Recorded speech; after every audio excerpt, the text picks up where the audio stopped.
1985ean Arrigorriagako lonja txiki batean Gailur liburudenda jaio zen. Liburuak, tokiko kultura eta pertsonak modu naturalean elkartzen ziren lekua. Urte batzuk igaro ondoren, espazio hura ausardiaz eraldatu zen.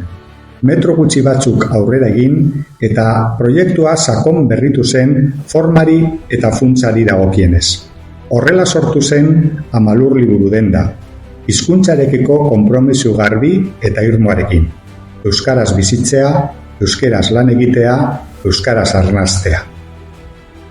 Ordutik, Amalur erreferente bihurtu da, ez bakarrik Arrigorriagan, baita inguruko eskualde osoan ere.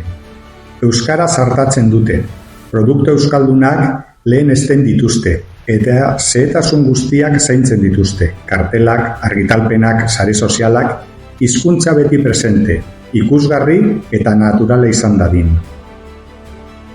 Amalur no es solo una librería, es un pequeño ecosistema lingüístico, presentaciones de libros, encuentros con autores euskaldunes y una comunidad que acude muchas veces exclusivamente por su apuesta por el euskera.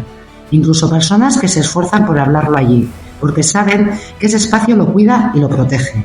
Con un trato cercano, familiar y profundamente nuestro, Amalur liburudenda ha logrado algo esencial: fomentar la normalización del euskera desde la cultura, desde el comercio y desde el día a día. Horregaitik, gaur Bizkaidendak euskararen zaindaria saria ematen diogu liburudenda batek zer izan daiteken erakusteagaitik, hizkuntzarentzat etxea.